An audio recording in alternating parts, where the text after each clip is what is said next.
दोस्तों नमस्कार, आपका स्वागत है द साइंस हब में।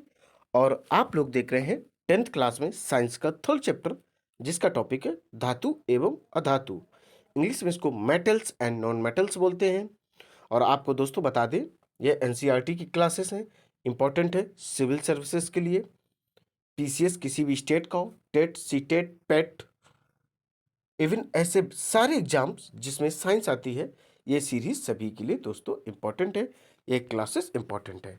जो स्टूडेंट 10th क्लास में हैं उनके लिए भी इंपॉर्टेंट है। तो दोस्तों धातु क्या होता है? धातु जो ऊर्जा और इलेक्ट्रिसिटी के गुड कंडक्टर होते हैं, किसके? Energy and heat and electricity के गुड कंडक्टर होते हैं, जिनमें विद्युत धारा आराम से प्रवाहित हो सकती है, उनको हम मेटल्स कहते हैं।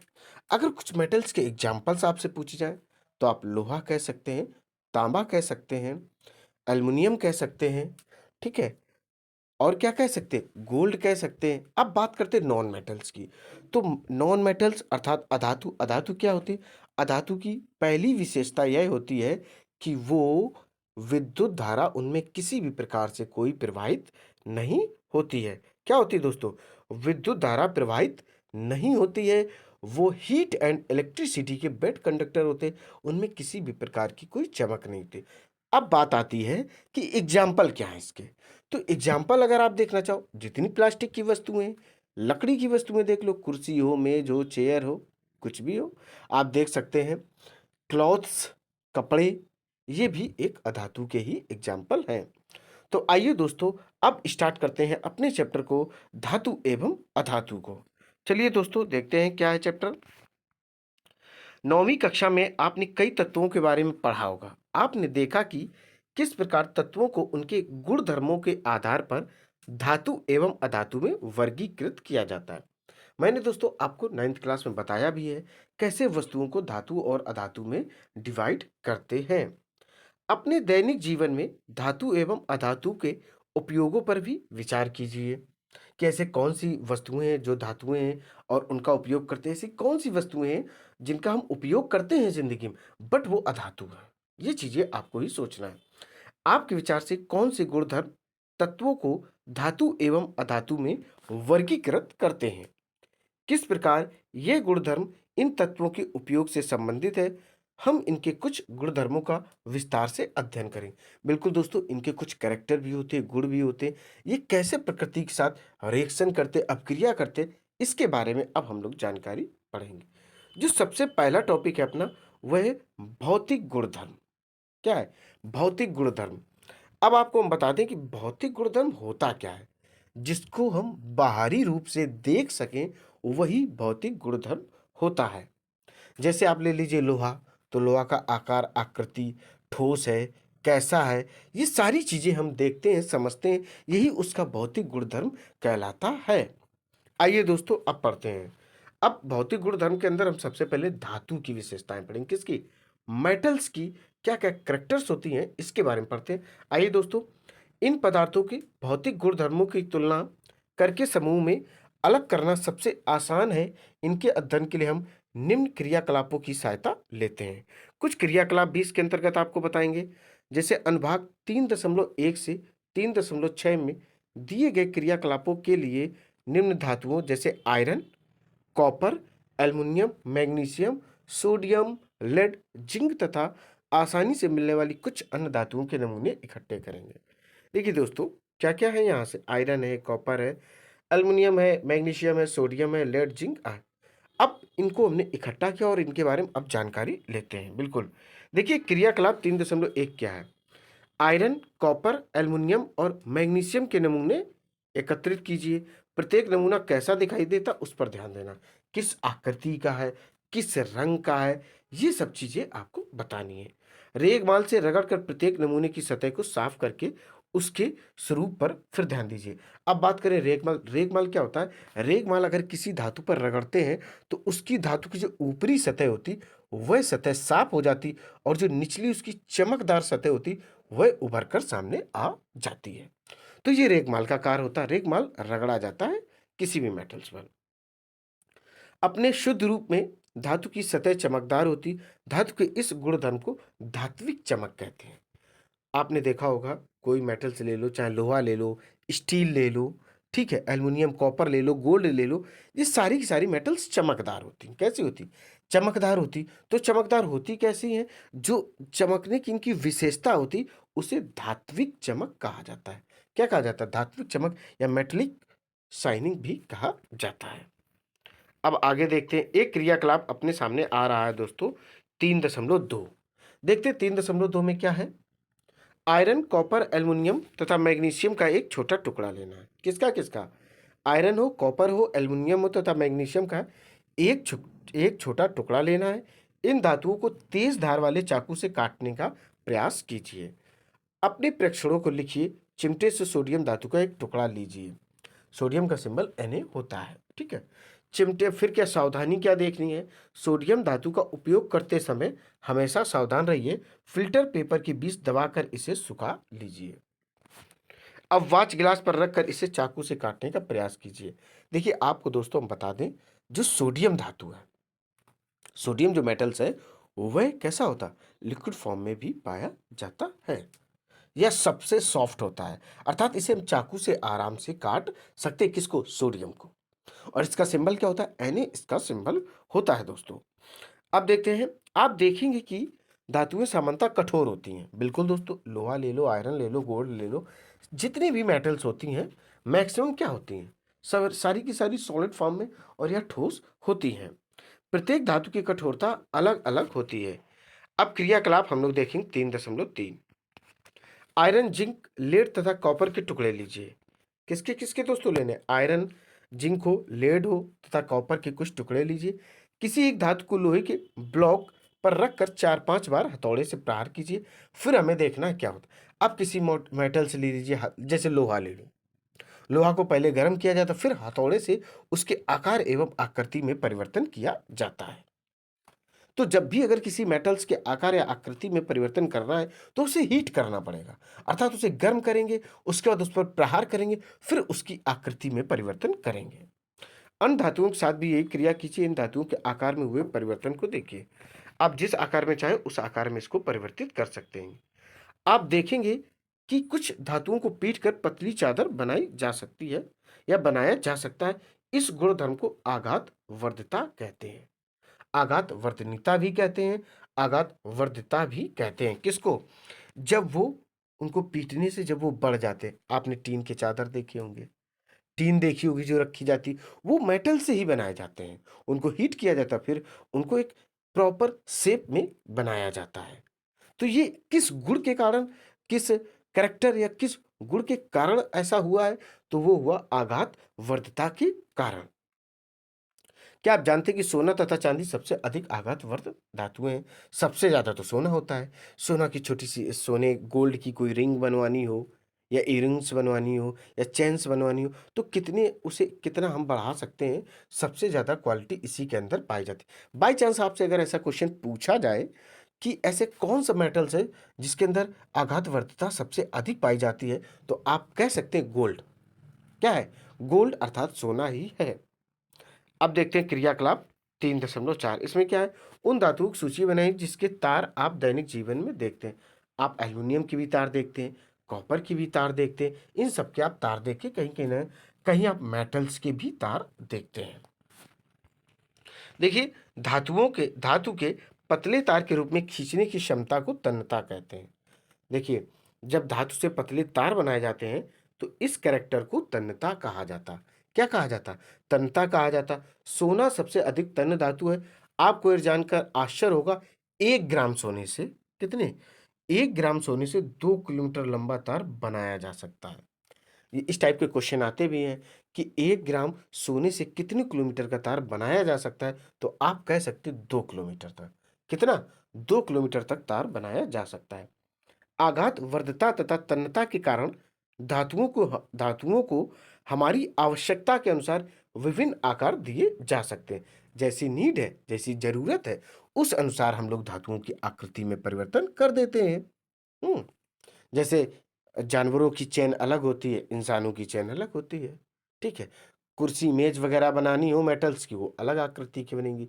रेल के डब्बे बनाने हो, वो अलग आकृति की बनेंगी। साइकिल बनानी हो तो वो अलग आकृति की बनेगी। तो ये सब क्या है? ये आघात वर्धता के कारण ही इनमें हम लोग परिवर्तन कर पाते हैं। क्या आप कुछ धातुओं के नाम बता सकते हैं जिनका उपयोग खाना पकाने के बर्तन बनाने के लिए होता है?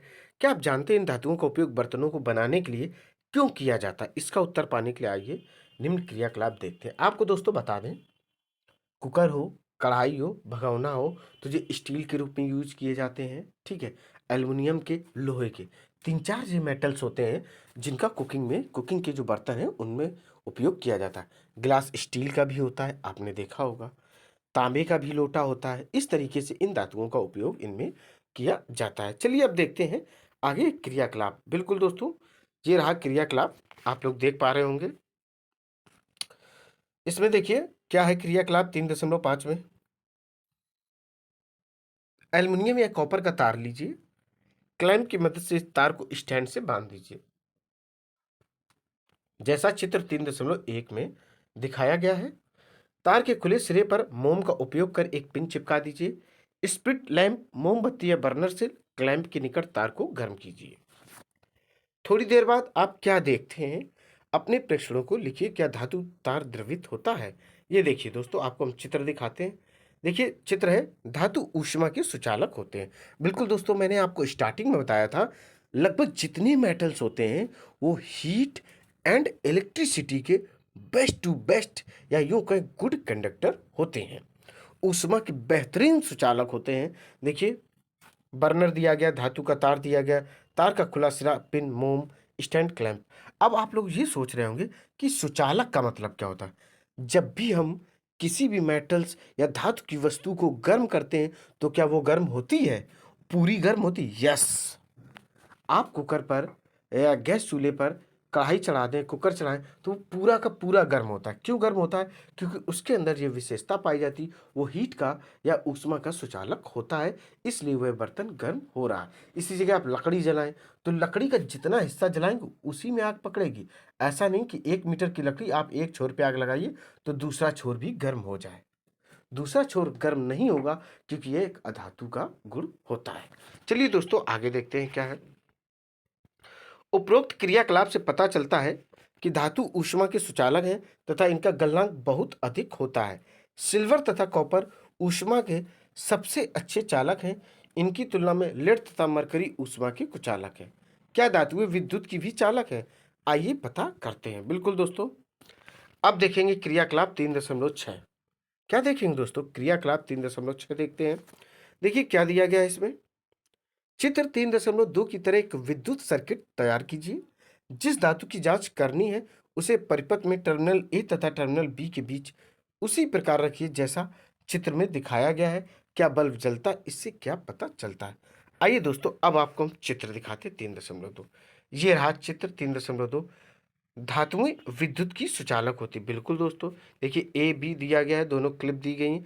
जांच के लिए धातु है, स्विच है, बल्ब है और बैटरी है दोस्तों। देखिए, आपने अवश्य देखा होगा कि जिस तार से आपके घर तक बिजली पहुंचती है उस पर पॉलीवाइनिल, क्या बोलते हैं इसको? पॉलीवाइनिल क्लोराइड, जिसको शॉर्ट फॉर्म में पीवीसी अथवा रबड़ जैसी सामग्री की परत चढ़ी होती है। विद्युत तार पर ऐसे पदार्थों की परत क्यों होती है? जब धातुएं किसी कठोर सतह से टकराती हैं तो क्या होता है? क्या वह कोई आवाज उत्पन्न करती हैं? जो धातुएं कठोर सतह, कठोर का मतलब होता है मजबूत सतह से टकराने पर आवाज उत्पन्न करती, उन्हें ध्वनिक या सोनोरस कहते हैं। क्या कहते हैं? सोनोरस कहते हैं। बिल्कुल दोस्तों, क्या अब आप बता सकते हैं कि स्कूल की घंटी धातु की क्यों बनी होती है? ताकि आवाज करे। और ये किस गुण के कारण करती? ध्वनिक या इंग्लिश में से सोनोरस भी कहते हैं। आइए दोस्तों, अब पढ़ते हैं अधातु। अधातु क्या है? हीट और इलेक्ट्रिसिटी के बेड कंडक्टर होते हैं। पिछली कक्षा में आप अध्ययन कर चुके हैं कि धातुओं की तुलना में अधातुओं की संख्या कम है। Carbon, sulphur, iodine, oxygen, hydrogen आदि अधातुओं के कुछ उदाहरण हैं। ब्रोमीन ऐसी अधातु है जो द्रव होती है। इसके अलावा सारी अधातुएं या तो ठोस या फिर गैसें होती हैं। क्या धातुओं के समान अधातुओं के भी कुछ गुणधर्म होते हैं? आइए दोस्तों पता करते हैं। बिल्कुल दोस्तों, अब हम लोग देखेंगे क्रियाकलाप 3.7। कार्बन, जिसे कोल या ग्रेफाइट कहते हैं, सल्फर तथा आयोडीन के नमूने एकत्र कीजिए। इन अधातुओं से 3.1 से 3.4 और 3.6 तक के क्रियाकलापों को दोहराइए, जो कि मैंने पहले आपको बताई है। देखिए दोस्तों, धातुओं एवं अधातुओं से संबंधित अपने परीक्षण को इस टेबल में आप भर सकते हैं। सारणी 3.1 में लिखे प्रश्नों के आधार पर अपनी कक्षा में धातुओं तथा अधातुओं के समान गुणधर्मों की चर्चा कीजिए। अर्थात धातुओं में क्या क्या गुण होते हैं और अधातुओं में क्या क्या होते हैं। आप निश्चित रूप से इस निष्कर्ष पर पहुंचे होंगे कि केवल भौतिक गुणधर्मों के आधार पर ही हम तत्वों का वर्गीकरण नहीं कर सकते हैं, क्योंकि इसमें कई अपवाद हैं। उदाहरण के लिए चलिए दोस्तों बताते हैं क्या एग्जाम्पल है। जैसे मरकरी को छोड़कर सारी धातुएं कमरे के ताप पर ठोस अवस्था में पाई जाती हैं। मरकरी क्या, मरकरी लिक्विड फॉर्म में पाई जाती है। और देखिए क्रियाकलाप 3.5 में आपने देखा कि धातुओं का गलनांक अधिक होता है, लेकिन गैलियम और सीजियम का जो गलनांक होता है वह बहुत कम होता है। पहले आप समझे मरकरी, मरकरी किस लिक्विड फॉर्म में पाई जाती है। दूसरा, हमें पता है कि धातुओं का जो गलनांक होता है वह अधिक होता है, बट जो गैलियम और सीजियम का गलनांक होता है वह बहुत कम होता है। यदि आप अपनी हथेली पर इन दोनों धातुओं को रखेंगे तो ये पिघलने लगेंगी। क्या पिघलने लगेंगी? तो इस अनुसार कितना टेम्परेचर हो जाएगा? लगभग 37 के अराउंड होगा, क्योंकि जो ह्यूमन बॉडी का टेम्परेचर होता है माय डियर स्टूडेंट्स, वो 37 सेल्सियस होता है, 37 सेल्सियस के तकरीबन होता है। आयोडीन अधातु होते हुए भी चमकीला होता है।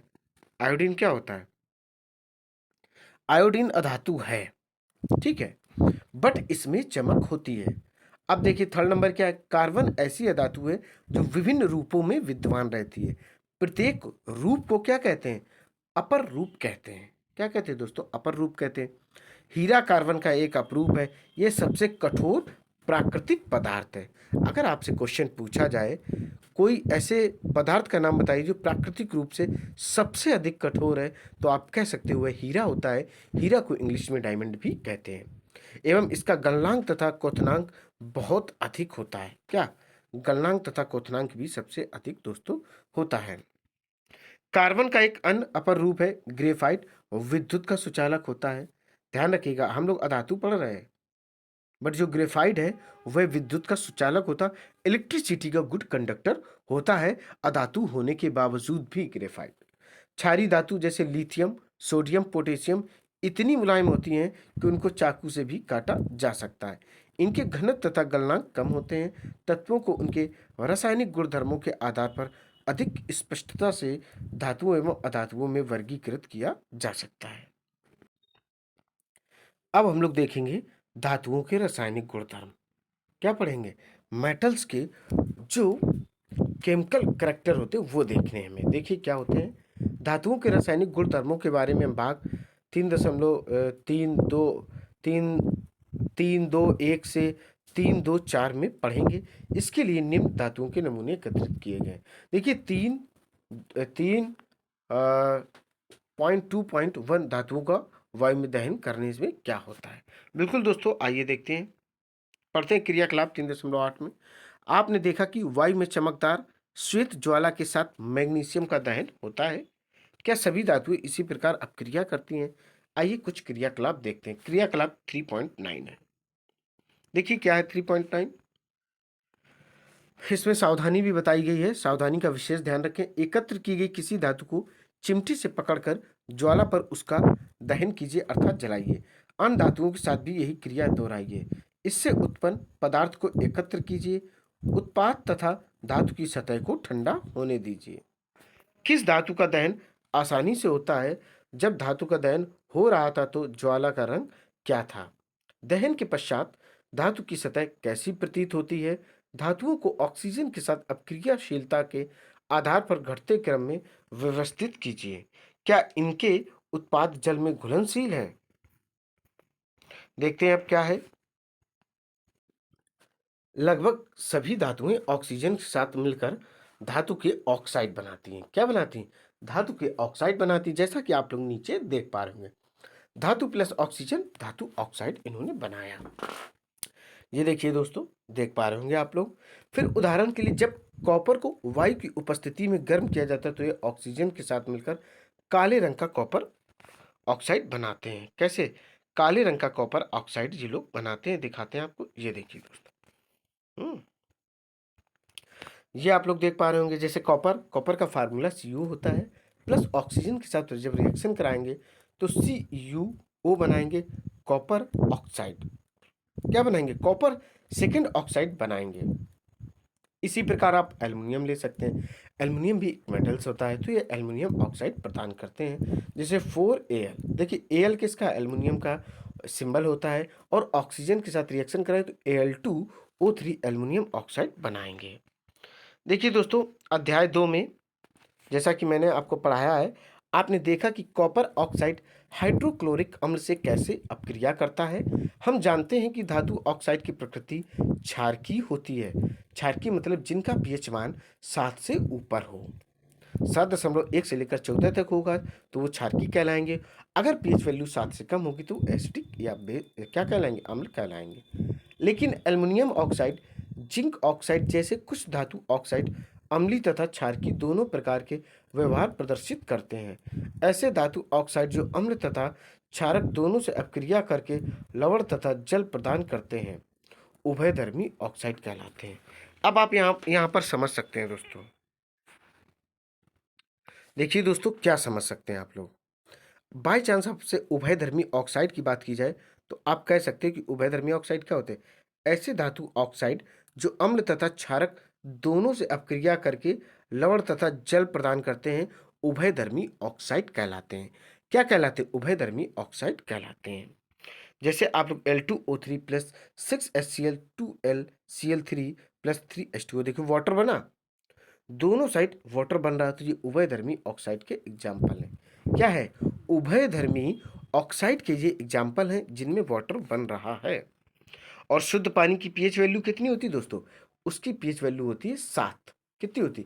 प्योर वाटर की दोस्तों बात कर रहे हैं, शुद्ध वाटर की, अर्थात शुद्ध जल की बात हो रही है, डिस्टिल वाटर की बात हो रही है, ना किसी तालाब, नहर या समुद्र की। अगर समुद्र के पानी की पीएच वैल्यू जानना चाहेंगे तो 8 से लेकर कितनी होती? 8.4 तक, 8.8 तक पीएच वैल्यू होती है। देखिए दोस्तों, नीचे क्या दिया गया? अधिकांश धातु ऑक्साइड जल में अघुलनशील हैं, लेकिन इनमें से कुछ जल में घुलकर क्षार प्रदान करते हैं। सोडियम ऑक्साइड एवं पोटेशियम ऑक्साइड निम्न प्रकार से जल में घुलकर क्षार प्रदान करते हैं। Na2O प्लस H2O, तो इससे क्या बनता है? NaOH बनता है, जो कि एक्वस होता है। K2O प्लस H2O अर्थात वाटर से हुआ तो KOH बनकर कंप्लीट होता है। अब देखिए दोस्तों, क्रियाकलाप 3.9 में हमने देखा कि ऑक्सीजन के साथ सभी धातुएं एक ही दर से अपक्रिया नहीं करती हैं। विभिन्न धातुएं ऑक्सीजन के साथ विभिन्न अपक्रियाशीलता प्रदर्शित करती हैं। पोटेशियम तथा सोडियम जैसी कुछ धातुएं इतनी तेजी से अपक्रिया करती हैं कि खुले में रखने पर आग पकड़ लेती हैं। इसलिए इन्हें सुरक्षित रखने तथा आकस्मिक आग को रोकने के लिए केरोसिन तेल में डुबोकर रखा जाता है। समान ताप पर मैग्नीशियम, एल्युमिनियम, जिंक, लेड आदि जैसी धातुओं की सतह पर ऑक्साइड की पतली परत चढ़ जाती है। ऑक्साइड की यह परत धातुओं को पुनः ऑक्सीकरण से सुरक्षित रखती है। गर्म करने पर आयरन का दहन तो नहीं होता, लेकिन जब बर्नर की ज्वाला में लौह चूड़ डालते हैं तो वह तेजी से जलने लगता है। कॉपर का दहन तो नहीं होता, लेकिन गर्म धातु कॉपर सेकंड ऑक्साइड काले रंग की परत चढ़ जाती है। सिल्वर एवं गोल्ड अत्यंत अधिक ताप पर भी ऑक्सीजन के साथ अपक्रिया नहीं करते हैं। तो ध्यान रखिएगा दोस्तों। देखिए दोस्तों, क्रियाकलाप 3.9 करने के बाद आपने देखा होगा कि उन धातुओं के नमूनों में सोडियम सबसे अधिक अपक्रियाशील है। मैग्नीशियम धीमी अपक्रिया करता है और यह सोडियम की अपेक्षा कम अपक्रियाशील है। लेकिन ऑक्सीजन में दहन करने से हमें जिंक, आयरन, कॉपर तथा लेड की अपक्रियाशीलता का पता नहीं चलता है। कुछ और अपक्रियाओं को देखकर हम इन धातुओं की अपक्रियाशीलता का क्रम बनाने का प्रयास करते हैं। धातुएं जब जल के साथ अपक्रिया करती हैं तो क्या होता है? इसके अंतर्गत हम लोग देखते हैं। देखिए ये दिया गया है, इसको आप पढ़ सकते हैं। क्रियाकलाप 3.9 की तरह समान धातुओं के नमूने एकत्रित करने हैं। ठंडे जल से आधे भरे बीकर में नमूने के छोटे टुकड़ों को अलग अलग डालिए। कौन सी धातु ठंडे जल से अपक्रिया करती है? ठंडे पानी के साथ अपक्रियाशीलता के आधार पर उन्हें आरोही क्रम में व्यवस्थित कीजिए। क्या कोई धातु जल में आग उत्पन्न करती है? थोड़ी देर बाद आप क्या कोई धातु जल में तैरने लगती है? जो धातुएं ठंडे जल के साथ अपक्रिया नहीं करती हैं, उन्हें ऐसे बीकरों में डालिएगा जो गर्म जल से आधे हुए हों। क्या हों? आधे भरे हों। जो धातुएं गर्म जल के साथ अपक्रिया नहीं करती हैं, उसके लिए चित्र 3.3 की तरह उपकरण व्यवस्थित कीजिए तथा भाप के साथ उसकी अपक्रिया को प्रक्षेपित कीजिए। क्या क्या करना? प्रेषित करना है। कौन सी धातुएं भाप के साथ भी अपक्रिया नहीं करती हैं? जल के साथ अपक्रियाशीलता के आधार पर धातुओं को अवरोही क्रम में व्यवस्थित किया। आपको चित्र दिखाते हैं, ये देखिए दोस्तों। धातु पर भाप की क्रियाशीलता द्रोणी दिया गया, स्टैंड दिया गया, H2 गैस, गैस ज्वार है, क्लैंप है, बर्नर धातु है, जल से भीगा कांच तंतु है, क्वथन नली, स्टैंड, निकास नली। ये सब चीजें दोस्तों आप लोग देख पा रहे होंगे। ठीक है, अब आगे देखते हैं। देखिए दोस्तों, जल के साथ अपक्रिया करके धातुएं हाइड्रोजन गैस तथा धातु ऑक्साइड उत्पन्न करती हैं। जो धातु ऑक्साइड जल में क्या होती हैं? घुलनशील होती हैं। जल में घुलनशील धातु हाइड्रोक्साइड प्रदान करते हैं, लेकिन सभी धातुएं जल के साथ अपक्रिया नहीं करती। धातु प्लस जल, धातु ऑक्साइड प्लस हाइड्रोजन, धातु ऑक्साइड प्लस जल, धातु हाइड्रोक्साइड। पोटेशियम एवं सोडियम जैसी धातुएं ठंडे जल के साथ तेजी से अपक्रिया करती हैं। सोडियम तथा पोटेशियम की अपक्रिया तेज तथा ऊष्मा छिपी होती हैं कि इससे उत्सर्जित हाइड्रोजन तत्काल प्रज्वलित हो जाता है। जैसे देखिए 2K प्लस 2H2O वाटर के साथ हुआ तो 2 क्या बना? KOH बन गया, plus H2 hydrogen gas plus ऊष्मीय ऊर्जा भी निकल कर आ गई। ऐसे Na प्लस 2H2O तो 2NOH प्लस H2 तो ऊष्मीय ऊर्जा इससे निकल कर दोस्तों आ गई। जल के साथ कैल्शियम की अपक्रिया थोड़ी धीमी होती है। यहाँ उत्सर्जित ऊष्मा हाइड्रोजन के प्रज्वलित होने के लिए पर्याप्त नहीं होती। जैसे Ca प्लस 2H2O तो इससे बना क्या? CaOH का होल ट्वाइस, ये एक्वस में बना प्लस H2 गैस बन गई। क्योंकि उपरोक्त अपक्रिया में उत्पन्न हाइड्रोजन गैस के बुलबुले कैल्शियम धातु की सतह पर चिपक जाते हैं, अतः कैल्शियम तैरना प्रारंभ कर देती है। मैग्नीशियम शीतल जल के साथ अपक्रिया नहीं करता है। ध्यान रखिएगा, जो मैग्नीशियम होता है वह ठंडी पानी के साथ कोई भी रिएक्शन नहीं करता है, परंतु गर्म जल के साथ अपक्रिया करके वह मैग्नीशियम हाइड्रोक्साइड एवं हाइड्रोजन गैस उत्पन्न करता है। चूंकि हाइड्रोजन गैस के बुलबुले मैग्नीशियम धातु की सतह से चिपक जाते हैं, अतः यह भी तैरना प्रारंभ कर देते हैं। एल्यूमिनियम, आयरन तथा जिंक जैसी धातुएं न तो शीतल जल के साथ और न ही गर्म जल के साथ अपक्रिया करती हैं, लेकिन भाप के साथ अपक्रिया करके यह धातु ऑक्साइड तथा हाइड्रोजन प्रदान करते हैं। जैसे 2Al प्लस 3H2O तो Al2O3 ये सॉलिड फॉर्म में बना, प्लस 3H2, H2 मतलब गैस फॉर्म में बना। अब देखिए नीचे 3Fe प्लस 4H2O तो ये वाटर के साथ अपक्रिया हो रही है। दोनों रिएक्शन आप लोग देखिए, तो Fe3O4 बना जो कि सॉलिड फॉर्म में है, प्लस 4H2 बना जो कि गैस फॉर्म में। लेड, कॉपर, सिल्वर तथा गोल्ड जैसी धातुएं जल के साथ बिल्कुल भी अपक्रिया नहीं करती हैं। क्या होता है जब धातुएं अम्लों के साथ अपक्रिया करती हैं? आप पहले ही अध्ययन कर चुके हैं कि धातुएं अम्ल के साथ अपक्रिया करके संगत लवण तथा हाइड्रोजन गैस प्रदान करती हैं। धातु प्लस तनु अम्ल प्लस देखिए धातु प्लस तनु अम्ल तो लवण प्लस हाइड्रोजन बनता है। लेकिन क्या सभी धातुएं इसी प्रकार अपक्रिया करती हैं? आइए दोस्तों पता करते हैं। अब इसके अंतर्गत छोटा सा एक क्रियाकलाप देख लेते हैं दोस्तों, जो कि इंपॉर्टेंट है। 3.11 सोडियम तथा पोटेशियम के अतिरिक्त बाकी सभी धातुओं के नमूने एकत्र कीजिए। यदि नमूने मलिन है तो रेगमाल से रगड़कर उन्हें साफ कर अर्थात गंदे साफ कर लीजिए। और सावधानी दोस्तों, आपको ध्यान रखनी कि सोडियम तथा पोटेशियम को नहीं लीजिएगा, क्योंकि ये ठंडे जल के साथ भी तेजी से अपक्रिया करते हैं। नमूनों को अलग अलग तनु हाइड्रोक्लोरिक अम्ल युक्त परख नलियों में डालिए थर्मामीटर को परत नलियों में इस प्रकार लटका दें कि उसका बल्ब अम्ल में डूब जाए। बुलबुले बनने की दर का सावधानीपूर्वक हमें टेस्ट करना है। कौन सी धातुएं तनु हाइड्रोक्लोरिक अम्ल के साथ तेजी से अपक्रिया करती हैं? आपने किस धातु के साथ सबसे अधिक ताप रिकॉर्ड किया है? तनु अम्ल के साथ अपक्रियाशीलता के आधार पर धातुओं को अवरोही क्रम में व्यवस्थित कीजिए। देखिए दोस्तों, तनु हाइड्रोक्लोरिक अम्ल के साथ मैग्नीशियम, एल्यूमिनियम, जिंक तथा आयरन की अपक्रिया के लिए समीकरण लिखिए। जब धातुएं नाइट्रिक अम्ल के साथ अपक्रिया करती हैं तब हाइड्रोजन गैस उत्सर्जित नहीं होती है, क्योंकि HNO3 एक प्रबल ऑक्सीकारक होता है जो उत्पन्न H2 को ऑक्सीकृत करके जल में परिवर्तित कर देता है एवं स्वयं नाइट्रोजन के किसी ऑक्साइड जैसे N2O, NO, NO2 में अपचयित हो जाता है। लेकिन मैग्नीशियम का सिंबल क्या होता है दोस्तों? Mg एवं मैग्नीश Mn अति तनु HNO3 के साथ अपक्रिया कर H2 गैस उत्सर्जित करते हैं। क्रियाकलाप 3.11 में आपने देखा कि बुलबुले बनने की दर मैग्नीशियम के साथ सबसे अधिक थी। इस स्थिति में अपक्रिया सबसे अधिक ऊष्माक्षेपी थी। अपक्रियाशीलता इस क्रम में घटती है। Mg is greater than Al, Al is greater than Zn, Zn is greater than Fe। Copper की स्थिति में ना तो बुलबुले बनते और ना ही ताप में कोई परिवर्तन होता है। इससे पता चलता है कि कॉपर तनु HCl के साथ अपक्रिया नहीं करता है। आइए दोस्तों, अब आपको हम बताते हैं येलो बॉक्स में क्या दिया गया। एक्वा रेजिया क्या दिया गया? एक्वा रेजिया, इसको रॉयल जल का, ये रॉयल जल लैटिन शब्द है। 3:1 के अनुपात में सांद्र हाइड्रोक्लोरिक अम्ल एवं सांद्र नाइट्रिक अम्ल का ताजा मिश्रण होता है। ये गोल्ड को गला सकता है। किसको? गोल्ड को।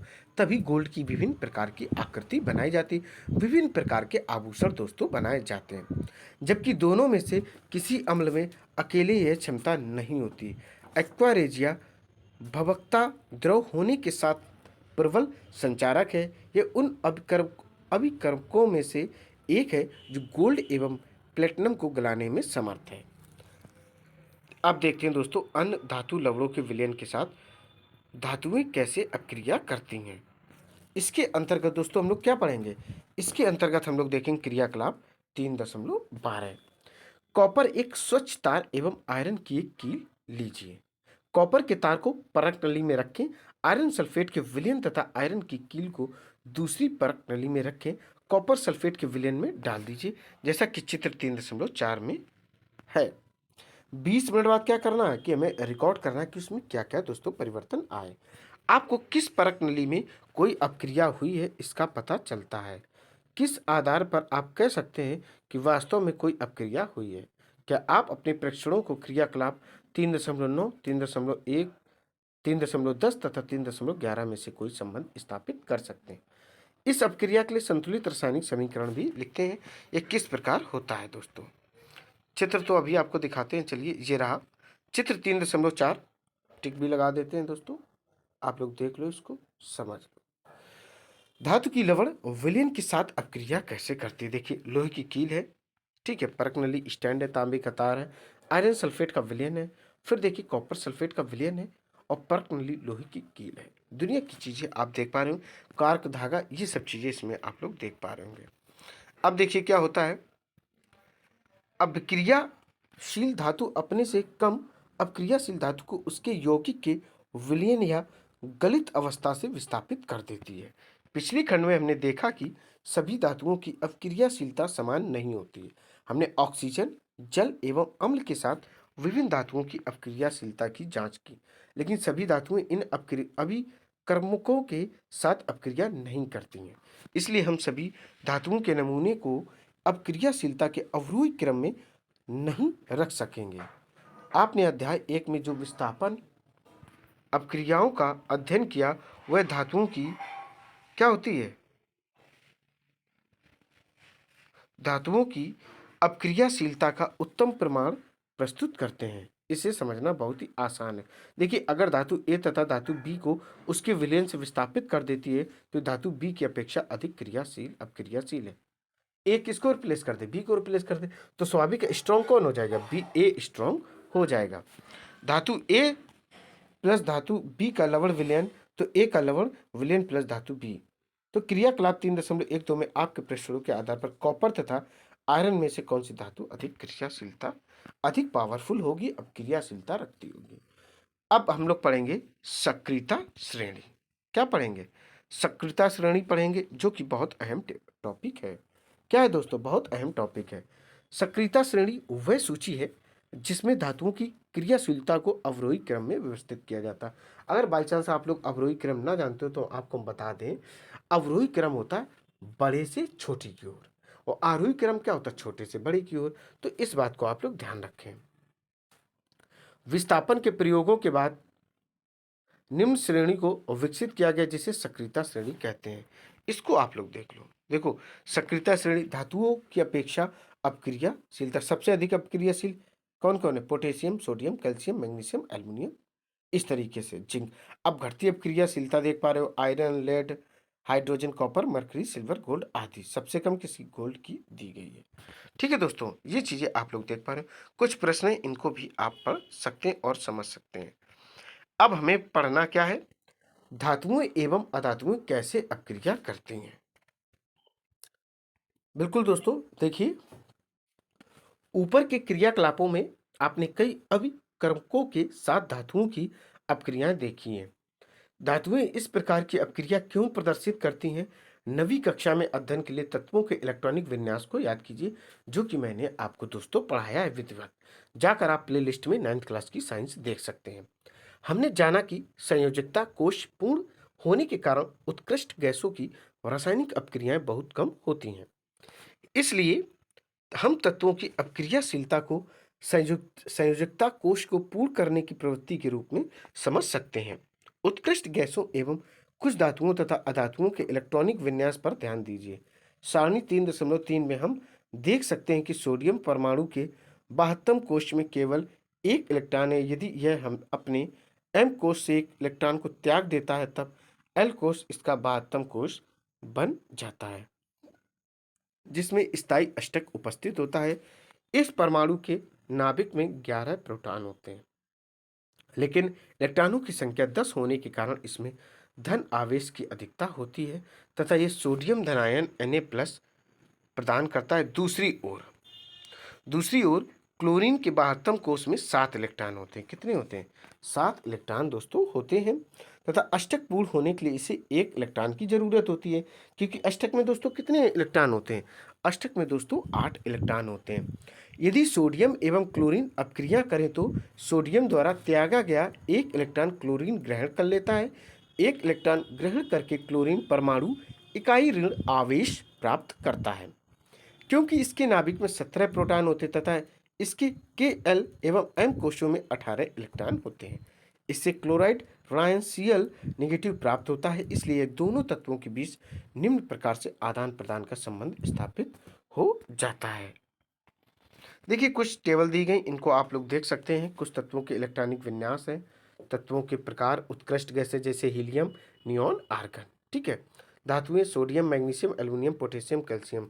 अधातुएं नाइट्रोजन, ऑक्सीजन, फ्लोरीन, फास्फोरस।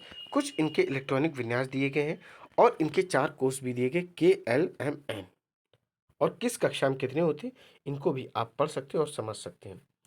विपरीत आवेश होने के कारण सोडियम तथा क्लोराइड आयन परस्पर आकर्षित होते हैं तथा मजबूत स्थिर वैद्युत बल में बनकर सोडियम क्लोराइड NaCl के रूप में उपस्थित रहते हैं। ध्यान देने योग्य बात है कि सोडियम क्लोराइड अणु के रूप में नहीं पाया जाता, बल्कि यह विपरीत आयनों का समुच्चय होता है। देखिए Na, तो Na+ और इलेक्ट्रॉन एक रिलीज हुआ, तो Na का क्या है? 2 8 11। इसके क्या होता कि एक इलेक्ट्रॉन त्याग देगा तो इसके केम अष्टक पूरे हो जाएंगे, 8 हो जाएंगे। और जिसको क्लोरीन को जरूरत है, जैसे क्लोरीन का क्या होता है? 2 8 7 7 होते हैं, एक चाहिए तो 2 8 8 हो जाएंगे। तो ये क्या करते हैं? ये अपना साझा कर लेते हैं। ये देखिए किस तरीके से इन्होंने किया है, यहाँ से आप लोग देख पा रहे होंगे। ठीक है, इसको आप समझ पा रहे होंगे हैं? ये चीज़ें सोडियम क्लोराइड का निर्माण है। अब देखते हैं आगे। अब एक और आयनिक यौगिक मैग्नीशियम क्लोराइड के निर्माण को चित्र 3.6 में दर्शाया गया है। Mg2++2 electron. देखिए, तो Mg क्या होता है 282 होता है, तो इससे 2 इलेक्ट्रॉन एक्स्ट्रा है, ये अपना दे सकता है। ठीक है, तो 1 इलेक्ट्रॉन को लेकर क्लोरीन ऋणायन ले सकता है। देखिए अब आपको हम समझाते हैं, ये देखिए किस तरीके से ये लोग अपना शेयर कर रहे हैं। मैग्नीशियम क्लोराइड का निर्माण, देखिए धातु से अधातु में इलेक्ट्रॉन के स्थानांतरण से बने यौगिकों को आयनिक यौगिक या वैद्युत संयोजक यौगिक कहा जाता है। क्या कहा जाता है? आयनिक यौगिक तथा वैद्युत संयोजक यौगिक कहा जाता है। आप MgCl2 में उपस्थित धनायन एवं ऋणायन का नाम बता सकते हैं? देखिए आयनिक यौगिकों के गुणधर्म, आयनिक यौगिकों के गुणधर्मों के बारे में जानने के लिए हम लोग क्रियाकलाप करते हैं। कौन सा? 3.13। देखिए क्रियाकलाप 3.13, विज्ञान की प्रयोगशाला से sodium chloride, potassium iodide, barium chloride या किसी अन्य लवण का नमूना लीजिए। इन लवणों की भौतिक अवस्था क्या है? धातु के स्पैचुला पर छोटी मात्रा में नमूने को लीजिए तथा इसे ज्वाला पर गर्म कीजिए। चित्र 3.7 के अनुसार अन्य नमूनों के साथ भी यही क्रिया दोहराइए। आप क्या देखते हैं? क्या ये नमूने ज्वाला को रंग प्रदान करते हैं? क्या यौगिक पिघलते हैं? नमूने को जल, पेट्रोल एवं केरोसिन में घोलने का प्रयास कीजिए। क्या ये घुलनशील है? चित्र 3.8 की तरह एक परिपथ बनाइए और किसी एक लवण के विलयन में इलेक्ट्रोड डाल दीजिए। आप क्या देखते हैं? इसी प्रकार अन्य लवण नमूनों की भी जांच कीजिए। इन यौगिकों की प्रकृति के संबंध में आप क्या निष्कर्ष निकालते हैं? बिल्कुल दोस्तों, ये टेबल है, आप देख सकते हैं। सारणी है 3.4। कुछ आयनिक यौगिकों के गलनांक एवं क्वथनांक दिए गए हैं। NaCl का जैसे गलनांक दिया है तो 1074 है, और इसका जो वो दिया गया सब केल्विन में है दोस्तों, ध्यान किया। केल्विन एक तापमान की इकाई होती है। 1074 है, ठीक है, 1686 है, इस तरीके से सभी के दिए गए, इनको आप देख सकते हैं। आयनिक यौगिकों के निम्न सामान्य गुणधर्मों पर आप ध्यान दीजिए। पहले देखिए क्या दिया गया, भौतिक प्रकृति। बिल्कुल दोस्तों, इसको पढ़ेंगे यहाँ से। भौतिक प्रकृति, धन एवं ऋण आयनों के बीच मजबूत आकर्षण बल के कारण आयनिक यौगिक ठोस एवं थोड़े कठोर होते हैं। ये यौगिक सामान्यतः भंगुर होते हैं तथा दाब डालने पर टुकड़ों में टूट जाते हैं। ठीक है दोस्तों, अब देखिए गलनांक एवं क्वथनांक की बात करें तो आयनिक यौगिकों का गलनांक एवं क्वथनांक बहुत अधिक होता है, क्योंकि मजबूत अंतर आयनिक आकर्षण को तोड़ने के लिए ऊर्जा की पर्याप्त मात्रा की आवश्यकता होती है। अब देखेंगे घुलनशीलता। क्या देखेंगे दोस्तों? घुलनशीलता, वैद्युत संयोजक यौगिक सामान्यतः जल में घुलनशील तथा केरोसिन, पेट्रोल आदि जैसे विलायकों में अवलेय होते हैं। अब देखेंगे हम लोग विद्युत चालकता। क्या देखेंगे? विद्युत चालकता, किसी विलयन से विद्युत के चालन के लिए आवेशित कणों की गतिशीलता आवश्यक होती है। आयनिक यौगिकों के जलीय विलयन में आयन उपस्थित होते हैं। जब विलयन में विद्युत धारा प्रवाहित की जाती है तो यह आयन विपरीत इलेक्ट्रोड की ओर गमन करने लगते हैं। ठोस अवस्था में आयनिक यौगिक विद्युत का चालन नहीं करते हैं, क्योंकि ठोस अवस्था में दृढ़ संरचना के कारण आयनों की गति संभव नहीं होती है। लेकिन आयनिक यौगिक गलित अवस्था में विद्युत का चालन करते हैं, क्योंकि गलित अवस्था में विपरीत आवेश वाले आयनों के मध्य स्थिर वैद्युत आकर्षण बल ऊष्मा के कारण कमजोर पड़ क्या होता है, क्या कमजोर पड़ जाता, इसलिए आयन आयन स्वतंत्र रूप से गमन करते एवं विद्युत का चालन करते हैं। कुछ क्वेश्चन है, इनको आप स्वयं पढ़ सकते हैं। अब हमें पढ़ना है धातुओं की प्राप्ति। क्या देखना दोस्तों? धातुओं की प्राप्ति कैसे होती है, ये भी बड़ा इंपॉर्टेंट टॉपिक है। धातुओं की भू परपटी धातुओं की मुख्य स्रोत है। समुद्री जल में भी सोडियम क्लोराइड, मैग्नीशियम क्लोराइड आदि जैसे कुछ विलेय लवण उपस्थित रहते हैं। पृथ्वी की भूप्रकृति में प्राकृतिक रूप से पाए जाने वाले तत्वों या यौगिकों को खनिज कहते हैं। कुछ स्थानों पर खनिजों में कोई विशेष धातु काफी मात्रा में होती है, जिसे निकालना लाभकारी होता। इन खनिजों को एस्क कहते हैं। क्या कहते हैं? एस्क कहते हैं। अब देखेंगे धातुओं का निष्कर्षण, अर्थात धातुएं कैसे निकाली जाती हैं। धातुओं की सक्रियता श्रेणी के बारे में आप पढ़ चुके हैं, इसलिए आप आसानी से समझ सकते हैं कि अयस्क से धातु का निष्कर्षण कैसे होता है। कुछ धातुएं भूपर्पटी में स्वतंत्र अवस्था में पाई जाती हैं, कुछ धातुएं अपने यौगिकों के रूप में मिलती हैं। सक्रियता श्रेणी में नीचे आने वाली धातुएं सबसे कम अपक्रियाशीलता होती हैं। क्या अपक्रियाशील होती हैं? ये स्वतंत्र अवस्था में पाई जाती। उदाहरण के लिए आप देख सकते हो गोल्ड, जिसको सोना कहते हैं, सिल्वर चांदी, प्लेटिनम एवं कॉपर स्वतंत्र अवस्था में पाए जाते हैं। कॉपर एवं सिल्वर अपने सल्फाइड या ऑक्साइड के अयस्क के रूप में संयुक्त अवस्था में भी पाए जाते हैं। सक्रियता श्रेणी में सबसे ऊपर की धातुएं Na, Cmg एंड Al इत्यादि अधिक अपक्रियाशील होती हैं।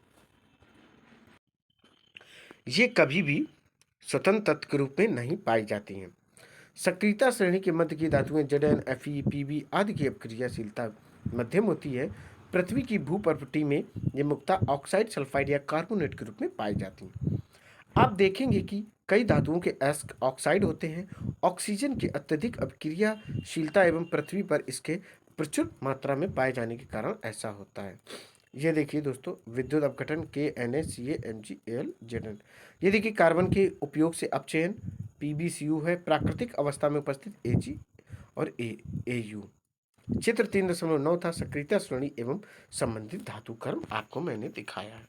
चलिए आगे आप देख सकते हैं। देखिए यहाँ से आप इसको थोड़ा बहुत समझ लें दोस्तों, इंपॉर्टेंट भी है और जानकारी के लिए भी बहुत जरूरी। जैसे अयस्क, तो अयस्क का सांद्रण होता है। अब बात करते हैं अयस्क का सांद्रण। तो उच्च अपक्रियाशील धातुएं, मध्यम अपक्रियाशील धातुएं, निम्न अपक्रियाशील धातुएं, 3 स्टेप होते हैं। इसके बाद क्या होता है, उच्च अपक्रियाशील धातुओं में क्या होता है, गलित धातु का विद्युत अपघटन और शुद्ध धातु प्राप्त हो जाती है। मध्यम अपक्रियाशील में क्या होता है, इसमें कार्बोनेट अयस्क, फिर सल्फाइड अयस्क, 2 स्टेप होते हैं। फिर कार्बोनेट अयस्क में क्या होता है, निस्तापन होता है। फिर धातु का ऑक्साइड होता है। और सल्फाइड अयस्क में क्या होता है, भर्जन होता है। फिर धातु का ऑक्साइड होता है। जब धातु का ऑक्साइड हो जाता है फिर धातु में अपचयन, फिर धातु का शोधन होकर धातु प्राप्त होती है। अब देखेंगे निम्न अपक्रियाशील धातुएं। तो निम्न अपक्रियाशील धातुएं क्या होती है, सल्फाइड अयस्क, फिर भर्जन, फिर धातु, फिर परिष्करण, इस तरीके से प्राप्त होती हैं। अब अयस्कों का समृद्धिकरण देख लेते हैं क्या होता है दोस्तों, बहुत इंपॉर्टेंट है। पृथ्वी से खनिज अयस्कों में मिट्टी, रेत आदि जैसी कई अशुद्धियां होती हैं जिन्हें गैंग कहते हैं। क्या कहते हैं दोस्तों, गैंग कहते हैं। इसको थोड़ा सा एक बार समझ लें आप। पृथ्वी से खनिज अयस्कों में मिट्टी, रेत आदि जैसी कई अशुद्धियां होती हैं जिन्हें गैंग कहते हैं। धातुओं के निष्कर्षण से पहले अयस्क से अशुद्धियों को हटाना आवश्यक होता है। अयस्कों से गैंग को हटाने के लिए जिन प्रक्रियाओं का उपयोग होता है वे अयस्क एवं गैंग के भौतिक या रासायनिक गुणधर्मों पर आधारित होते हैं। इस पृथक्करण के लिए विभिन्न तकनीकी अपनाई जाती है। अब सक्रियता श्रेणी में नीचे आने वाली धातुओं का निष्कर्षण। सक्रियता श्रेणी में नीचे आने वाली धातुएं काफी अनअपक्रिया क्या होती है, अनअपक्रियाएं होती हैं। इन धातुओं के ऑक्साइड को केवल गर्म करने से ही धातु प्राप्त किया जा सकता है। उदाहरण के लिए सिनेवार, जिसका सिंबल Hgs होता है, मरकरी पार्थ जिसको कहते हैं, ठीक है, एक अयस्क है। वायु में गर्म करने पर यह सबसे पहले मर्क्यूरिक ऑक्साइड HgO में परिवर्तित होता है और अधिक गर्म करने पर मर्क्यूरिक ऑक्साइड मरकरी में अपचयित हो जाता है। 2Hgs प्लस 3O2 तापन 2HgO प्लस 2SO2, तो HgO प्लस तापन तो Hg प्लस O2 बनता है। ठीक है दोस्तों, अब देख लीजिए इसी प्रकार प्राकृतिक रूप से CO2S के रूप में उपलब्ध तांबे को केवल वायु में गर्म करके इसको S से अलग किया जा सकता है। CO2S प्लस 3O2 ये गैस है, इसे हीट किया गया तो क्या बनता है, 2CO2OS Cu2O, और ये किस फॉर्म में होता है, सॉलिड फॉर्म में होता है, 2SO2, तो ये गैस फॉर्म में होता है। इसी तरीके से दोनों रिएक्शन है, इनको आप देख सकते हैं और समझ सकते हैं। अब पढ़ेंगे सक्रियता श्रेणी के मध्य में स्थित धातुओं का निष्कर्षण। सक्रियता श्रेणी के मध्य में स्थित धातुएं जैसे आयरन, जिंक, लेड, कॉपर की अपक्रियाशीलता मध्यम होती है। प्रकृति में यह प्रायः सल्फाइड या कार्बोनेट के रूप में पाई जाती हैं। सल्फाइड या कार्बोनेट की तुलना में धातु को उसके ऑक्साइड से प्राप्त करना अधिक आसान होता है। इसलिए अपचयन से पहले धातु के सल्फाइड एवं कार्बोनेट को धातु ऑक्साइड में परिवर्तित करना आवश्यक है। सल्फाइड एसिड को वायु की उपस्थिति में अधिक ताप पर गर्म करने पर यह ऑक्साइड में परिवर्तित हो जाता है। इस प्रक्रिया को दोस्तों क्या कहते हैं? भर्जन कहते हैं। बाई चांस आपसे पूछा जाए कि भर्जन क्या होता है, तो आप बता सकते हैं। देखिए दोस्तों, आपको बताते हैं यहाँ से। देखिए, भर्जन आपसे पूछा जाए तो आप कह सकते हैं सल्फाइड एस को वायु की उपस्थिति में अधिक ताप पर गर्म करने पर ऑक्साइड में परिवर्तित हो जाता है। इसी को दोस्तों भर्जन कहते हैं। कार्बोनेट एस को सीमित वायु में अधिक ताप पर गर्म करने से ऑक्साइड में परिवर्तित हो जाता है। इस प्रक्रिया को निस्तापन कहते हैं। क्या कहते हैं? निस्तापन कहा जाता है। जिंक के एस्को के भर्जन एवं निस्तापन के समय निम्न रासायनिक अपक्रिया होती है। भर्जन Zn प्लस 3O2 तापन ZnO प्लस 2SO2। निस्तापन जैसे देख लो ZnCO3 तापन ZnO प्लस CO2। इसके बाद कार्बन जैसे उपयुक्त अपचायक का उपयोग कर धातु ऑक्साइड से धातु प्राप्त की जाती है। क्या की जाती? दोस्तों, धातु प्राप्त की जाती। उदाहरण के लिए जब जिंक ऑक्साइड को कार्बन के साथ गर्म किया जाता है तो ये जिंक धातु में अपचयित हो जाता है। जैसे कि आप लोग रिएक्शन भी देख पा रहे होंगे दोस्तों, ये रही ZnO प्लस Cl, और इससे क्या हुआ? कार्बन के साथ रिएक्ट किया, हीट किया गया तो Zn बना प्लस CO बना। CO गैस फॉर्म में, Zn आपका सॉलिड फॉर्म में। प्रथम अध्याय में दिए गए ऑक्सीकरण एवं अपचयन प्रक्रम से आप पहले से ही परिचित हैं। धातुओं को उनके यौगिकों से प्राप्त करना भी अपचयन प्रक्रम में कार्बन का उपयोग कर धातु के ऑक्साइड को धातु में अपचयन करने के अलावा विस्थापन अपक्रिया का भी उपयोग किया जा सकता है। अत्यधिक अपक्रियाशील धातुएं जैसे सोडियम, कैल्शियम, एल्युमिनियम कौन कौन सी होती हैं? देखिए दोस्तों, आपको बताते हैं। सोडियम, कैल्शियम, एल्युमिनियम आदि को अपचायक के रूप में उपयोग किया जा सकता है, क्योंकि ये निम्न अपक्रियाशीलता वाली धातुओं को उनके यौगिकों से विस्थापित कर सकते हैं। उदाहरण के लिए जब मैग्नीज और डाइऑक्साइड को एल्युमिनियम चूर्ण के साथ गर्म किया जाता तो निम्न अपक्रिया बनती। क्या बनती दोस्तों? ये एक चित्र भी आप देख सकते हो। रेल पटरियों को संधित करने के लिए थर्मिस्ट प्रक्रम अर्थात जोड़ने का यह प्रक्रम होता है। हीट करके दोस्तों किया जाता है, थर्मिस्ट प्रक्रम वही कहलाता है। देखिए दोस्तों, आप लोग रिएक्शन देख पा रहे होंगे। ये रही 3MnO2 सॉलिड फॉर्म में है, 4Al जो कि सॉलिड फॉर्म में है, 3Mn जो कि लिक्विड बना, और 2L2SO 2L2O3S जो कि सॉलिड फॉर्म में बना, प्लस हीट निकलकर सामने है। क्या आप उन पदार्थों को पहचान सकते हैं जिनका ऑक्सीकरण या अपचयन हो रहा है? देखिए दोस्तों, ये विस्थापन अपक्रियाएं अत्यधिक ऊष्मा क्षेपी होती हैं। इसमें उत्सर्जित ऊष्मा की मात्रा इतनी अधिक होती है कि धातुएं गलित अवस्था में प्राप्त होती हैं। वास्तव में आयरन थर्ड ऑक्साइड Fe2O3 जिसको कहते हैं के साथ एल्युमिनियम की अपक्रिया का उपयोग रेल की पटरी एवं मशीनी पुर्जों की दरारों को जोड़ने के लिए किया जाता है। इस अपक्रिया को थर्मिट अपक्रिया कहते हैं। क्या कहते हैं? थर्मिट अपक्रिया, जो कि दोस्तों चित्र मैंने अभी आपको दिखाया था। और ये इसकी रिएक्शन है Fe2O3 प्लस 2L, और इससे टेंस टू तो Fe प्लस L2O3 प्लस ऊष्मा। तो अब देखेंगे आगे क्या पढ़ना है दोस्तों। सक्रियता श्रेणी में सबसे ऊपर स्थित धातुओं का निष्कर्षण। बिल्कुल दोस्तों, निष्कर्षण भी तो जरूरी है। कैसे प्राप्त करेंगे? हाँ, अपक्रियाशीलता श्रेणी में सबसे ऊपर स्थित धातुएं अत्यंत अपक्रियाशील होती हैं। इन्हें कार्बन के साथ गर्म कर इनके यौगिकों से प्राप्त नहीं किया जा सकता है। उदाहरण के लिए कार्बन के द्वारा सोडियम, मैग्नीशियम, कैल्शियम, एल्युमिनियम आदि के ऑक्साइड का अपचयन कर उन्हें धातुओं में परिवर्तित नहीं किया जा सकता है। इन धातुओं की बंधुता कार्बन की अपेक्षा ऑक्सीजन के प्रति अधिक होती है। इन धातुओं को विद्युत अपघटनी अपचयन द्वारा प्राप्त किया जाता है। उदाहरण के लिए सोडियम, मैग्नीशियम एवं कैल्शियम को उनके गलित क्लोराइडों के विद्युत अपघटन से प्राप्त किया जाता है। कैथोड पर धातुएं निक्षेपित हो जाती तथा एनोड पर क्लोरीन मुक्त हो जाती है। देखिए, ये देखिए रिएक्शन दोस्तों, देखिए इसको और समझ लो थोड़ा सा। बस 5 कैथोड पर Na प्लस और इलेक्ट्रॉन Na बना, एनोड पर 2Cl नेगेटिव, तो Cl2+2 इलेक्ट्रॉन बना। इसी प्रकार एल्युमिनियम ऑक्साइड के विद्युत अपघटनीय अपचयन से एल्युमिनियम प्राप्त किया जाता है। धातुओं का परिष्करण। धातुओं का परिष्करण अब देखना है। ऊपर वर्णित विभिन्न अपचयन प्रक्रियाओं से प्राप्त धातुएं पूर्ण रूप से शुद्ध नहीं होती। इनमें अवद्रव होते हैं जिन्हें हटाकर ही शुद्ध धातु प्राप्त की जा सकती है। धातुओं से अवद्रव को हटाने के लिए सबसे अधिक प्रचलित विधि विद्युत अपघटनीय परिष्करण है।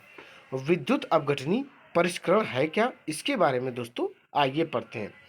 Copper, zinc, tin, nickel, silver, gold आदि जैसी अनेक धातुओं का परिष्करण विद्युत अपघटन द्वारा किया जाता है। इस प्रक्रिया में अशुद्ध सोने, अशुद्ध धातु को एनोड तथा शुद्ध धातु की पतली परत को कैथोड बनाया जाता है। धातु के लवण विलयन का उपयोग धातु अपघटक के रूप में होता है। चित्र 3.12 के अनुसार उपकरण व्यवस्थित किया जाता है। विद्युत अपघटन से जब धारा प्रवाहित की जाती है तब एनोड पर स्थित अशुद्ध धातु विद्युत अपघट्ट में घुल जाती है। इतनी ही मात्रा में शुद्ध धातु विद्युत अपघट्ट से कैथोड पर निक्षेपित हो जाती है। विलय अशुद्धियां विलयन में चली जाती तथा अविलय अशुद्धियां एनोड तली पर निक्षेपित हो जाती, जिसे एनोड पंख कहते हैं। क्या कहते हैं? एनोड पंख कहते हैं। ये देख लो आप। देखिए दोस्तों, कुंजी कैथोड दिया गया है, एनोड दिया गया। अम्लीकृत कॉपर सल्फेट का विलयन, टैंक अपद्रव, एनोड पंख। देखिए, तांबे का विद्युत अपघटनीय परिष्करण, अम्लीकृत कॉपर सल्फेट का विलयन विद्युत अपघट है। अशुद्ध तांबा एनोड है जबकि शुद्ध तांबे की पट्टी कैथोड का कार्य करती है। विद्युत धारा प्रवाहित करने पर शुद्ध तांबा कैथोड पर निक्षेपित हो जाता है। कुछ क्वेश्चन दिए गए, इनको आप पढ़ सकते हैं। अब बहुत अहम टॉपिक है संचारण, जो कि हम चैप्टर के अंतिम पड़ाव पर आ चुके हैं। संचारण के संबंध में आप लोग फर्स्ट चैप्टर में पढ़ चुके हैं। कुछ बातें समझ लो। खुली वायु में कुछ दिन छोड़ देने पर सिल्वर की वस्तुएं काली हो जाती हैं। सिल्वर का वायु में उपस्थित सल्फर के साथ अपक्रिया कर सिल्वर सल्फाइड की परत बनने का कारण ऐसा होता है। कॉपर वायु में उपस्थित आर्द्र कार्बन डाइऑक्साइड के साथ अपक्रिया करता है, जिससे इसकी सतह से भूरे रंग की चमक धीरे धीरे खत्म हो जाती है तथा इस पर हरे रंग की परत चढ़ जाती है। यह हरा पदार्थ बेसिक कॉपर कार्बोनेट होता है। लंबे समय तक आर्द्र वायु में रहने पर लोहे पर भूरे रंग की पत्र की पदार्थ की परत चढ़ जाती है, जिसे क्या कहते हैं? जंग कहते हैं। आइए कुछ बहुत परिस्थितियां देखते हैं। ये देखिए दोस्तों, चित्र देख पा रहे होंगे। जैसे लोहे पर जंग लगने की स्थिति में जांच करना। परक नली में वायु एवं जल दोनों उपस्थित है। परक नली बी में जल में विलीन वायु नहीं है। परक नली सी में शुष्क वायु है। तो देखिए जंग किस में लगती है। ए नंबर में क्या देख पा रहे होंगे? जंग लगी लोहे की कील और जल। ठीक है, इसमें वायु तेल की परत और वायु को जल में घुलने से रोकती है, तो जंग नहीं लग रही। इसमें शुष्क वायु है तब भी जंग नहीं लग पा रही। तो ये स्थिति आप लोग देख पा रहे होंगे। ठीक है दोस्तों, आइए अब देखते हैं संचारण से सुरक्षा। जंग लगने से कैसे इन मेटल्स को हम बचा सकते हैं, इसके बारे में दोस्तों हम लोग पढ़ेंगे। पेंट करके, तेल लगाकर, ग्रीस लगाकर, यशद लेपन जिसको कहते हैं लोहे की वस्तु पर जस्ते की परत चढ़ाकर, क्रोमियम लेपन, एनोडीकरण या मिश्र धातु बनाकर लोहे की जंग लगने से बचाया जा सकता। लोहे एवं इस्पात को जंग से सुरक्षित रखने के लिए उन पर जस्ते की पतली परत चढ़ाने की विधि को यशद लेपन कहते हैं। क्या कहते हैं? यशद लेपन कहते हैं। जस्ते की परत नष्ट हो जाने के बाद भी यशद लेपित वस्तु जंग से सुरक्षित रहती। क्या आप इसका कारण बता सकते हैं? धातु के गुणधर्मों को बेहतर बनाने की अच्छी विधि मिश्रात्वन कहती है। क्या कहती है? मिश्रात्वन है। इस विधि से हम इच्छा अनुसार धातुओं के अत्यंत गुणधर्म प्राप्त कर सकते हैं। उदाहरण के लिए लोहा सर्वाधिक उपयोग में आने वाली धातु है, लेकिन कभी भी शुद्ध अवस्था में इसका उपयोग नहीं किया जाता। ऐसा इसलिए क्योंकि शुद्ध लोहा अत्यंत नर्म होता है एवं गर्म करने पर यह सुगमतापूर्वक खिंच जाता है। लेकिन यदि इसमें थोड़ा कार्बन लगभग 0.05% मिला दिया जाता तो कठोर तथा प्रबल हो जाता। लोहे के साथ निकेल एवं क्रोमियम मिलाने पर हमें स्टेनलेस इस्पात प्राप्त होता है, जो कठोर होता है तथा उसमें जंग नहीं लगता। इस प्रकार यदि लोहे के साथ कोई अन्य पदार्थ मिश्रित किया जाता है तो इसके गुणधर्म बदल जाते हैं। वास्तव में कोई अन्य पदार्थ मिलाकर किसी भी धातु के गुणधर्म बदले जा सकते हैं। यह पदार्थ धातु या अधातु कुछ भी हो सकता है। दो या दो से अधिक धातुओं के समांगी मिश्रण को मिश्र धातु कहते हैं। इसे तैयार करने के लिए पहले मूल धातु को गलित अवस्था में लाया जाता एवं तत्पश्चात दूसरे तत्वों को एक निश्चित अनुपात में इसमें विलीन किया जाता है। फिर इसे कमरे के ताप पर शीतलीकृत किया जाता है। यदि कोई धातु पारद है, इसके मिश्र धातु को अमलगम कहते हैं। क्या कहते हैं? अमलगम दोस्तों कहा जाता है। शुद्ध धातु की अपेक्षा उसके मिश्र धातु की विद्युत चालकता या गलनांक कम होता है। उदाहरण के लिए तांबा, जस्ते की मिश्र धातु पीतल तथा ताम्र टिन की धातु कहलाती है। ठीक है दोस्तों, अब देख लेते हैं मिश्र धातु कांसा विद्युत के कुचालक है, लेकिन ताम्र का उपयोग विद्युतीय परिपथ बनाने में किया जाता है। सीसा एवं टिन, जिसको Pb+SN की मिश्र धातु सोल्डर है, जिसका गलनांक बहुत कम होता है। इसका उपयोग विद्युत तारों के परस्पर वेल्डिंग के लिए किया जाता है। अब दोस्तों देखते हैं आपने क्या सीखा। तत्वों को धातु एवं अधातुओं में वर्गीकृत किया जा सकता है। धातु में तन आघातवर्ध, चमकीली एवं ऊष्मा तथा विद्युत की सुचालक होती हैं। पारद के अलावा सभी धातुएं कमरे के ताप पर ठोस होती हैं। कमरे के ताप पर पारद द्रव होता है। धातु में विद्युत धनात्मक तत्व होते हैं, क्योंकि यह अधातुओं को इलेक्ट्रॉन देकर स्वयं धन आयन में परिवर्तित हो जाता है। ऑक्सीजन के साथ संयुक्त होकर धातुएं क्षारकीय ऑक्साइड बनाती हैं। एल्युमिनियम ऑक्साइड एवं जिंक ऑक्साइड क्षारकीय ऑक्साइड तथा अम्लीय ऑक्साइड दोनों के गुणधर्म प्रदर्शित करती हैं। इन ऑक्साइड को क्या कहते हैं? उभयधर्मी ऑक्साइड कहते हैं। जल एवं तनु अम्लों के साथ विभिन्न धातुओं की अपक्रियाशीलता भिन्न भिन्न होती है। अपक्रियाशीलता के आधार पर अवरोही क्रम में व्यवस्थित सामान्य धातुओं की सूची को सक्रियता श्रेणी कहते हैं। सक्रियता श्रेणी में हाइड्रोजन के ऊपर स्थित तनु अम्ल से हाइड्रोजन को विस्थापित कर सकती। अधिक अपक्रियाशील धातुएं अपने से कम अपक्रियाशील धातुओं को उसके लवण विलयन से विस्थापित कर सकती। प्रकृति में धातुएं स्वतंत्र अवस्था में या अपने यौगिकों के रूप में पाई जाती हैं। ऐसे धातु का निष्कर्षण तथा उसका परिष्करण उपयोगी बनाने के प्रक्रम को धातुकर्म कहते हैं। दो या दो से अधिक धातुओं अथवा एक धातु या एक अधातु से के समांगी मिश्रण को मिश्रातु कहते हैं। लंबे समय तक आर्द्र वायु के संपर्क में रखने से लोहा जैसे कुछ धातुओं की सतह संचारित हो जाती। इस परिघटना को संचारण या जंग लगना भी कहते हैं। अधातुओं के गुणधर्म धातुओं के विपरीत होते हैं, या ना तो आघातवर्त होते हैं ना ही तन होते हैं। ग्रेफाइट के अलावा सभी अधातुएं क्या होती? ऊष्मा एवं विद्युत की कुचालक होती हैं। ग्रेफाइट विद्युत का चालक होती हैं। अधातुएं विद्युत ऋणात्मक तत्व होती हैं, क्योंकि धातुओं के साथ अपक्रिया में इलेक्ट्रॉन ग्रहण ऋण आवेशित आयन बनाती है। अधातुएं ऑक्साइड बनाती जो अम्लीय या उदासीन होती हैं। अधातुएं तनु अम्लों में से हाइड्रोजन का विस्थापन नहीं करती, यह हाइड्रोजन के साथ अपक्रिया कर हाइड्राइड बनाती हैं। दोस्तों, यह चैप्टर यहीं पर कंप्लीट होता है और उम्मीद है यह चैप्टर आपको बेहद पसंद आया होगा। इसी तरीके के एनसीईआरटी की 12th तक क्लासेस आपको कंटिन्यू मिलती रहेंगी। आपको करना क्या है? इस क्लास को अधिक से अधिक लाइक करना, शेयर करना और मेरे चैनल को सब्सक्राइब करना है। दोस्तों, जय हिंद, जय भारत।